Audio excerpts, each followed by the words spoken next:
Hi, hello everybody.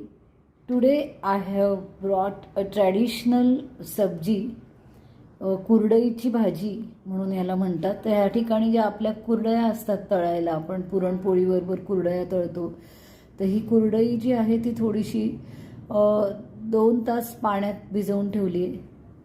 अशा 1-2 कुरडयांची भाजी साधारण 2 जणांना वगैरे होऊ शकते. हे आता एक बाउलवर कुरडया झाल्या आहेत. 1-2 कुरडया मी भिजवल्या आहेत, पाण्यात सोक करायच्या 1-2 तास. मग त्या अशा चाळणीवर उपसून घ्यायच्या आणि त्याच्यानंतर कांदा त्याच्याबरोबर आपल्याला चिरायला लागतो. बाकी याच्यात दुसरे इन्ग्रेडियंट्स काही नसतात. आता ह्या ठिकाणी आपण तेल तापायला ठेवलं आहे, तर तडका बघत आहोत.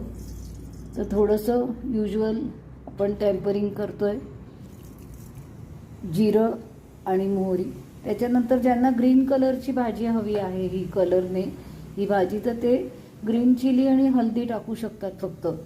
परंतु आज आता मी रेड चिलीची ही भाजी करत आहे, त्यामुळे आपण हा कांदा थोडासा बारीक कट केलेला थोडासा असा कुक होत आला की आपण त्याच्यात हळद टाकणार आहोत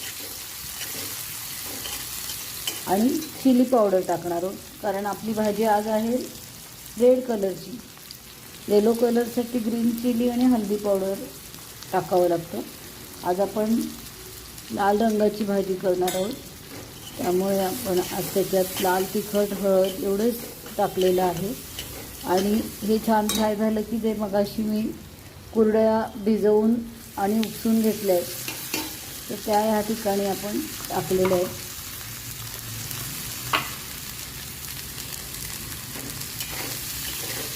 आता ह्या फोडणीमध्ये आपल्याला पाणी टाकायचं नाही आहे शिजायला वगैरे, कारण कुरडया ज्या आपण सोक केल्या पाण्यामध्ये, तर त्या थोड्याशा लिक्विडी झालेल्या आहेत आणि त्याला ओलसरपणा आलेला आहे, आणि त्यामुळे त्या पाण्याच्या अंशामध्येच आपलं कुरडईची भाजी शिजणार आहे.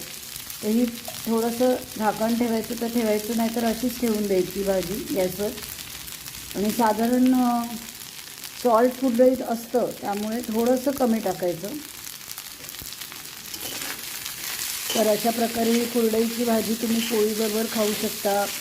तुम्हाला मूड असेल म्हणजे नुसतंच काहीतरी गरम मॅगी नूडल्ससारखं पाहिजे, तर तसं पण नुसती भाजी पण खाऊ शकतो ही. आणि तोंडी लावणं म्हणून सुद्धा बऱ्याच वेळेला म्हणजे जेवणात आपल्याला डिश एखादी करी असते, पोळी असते आणि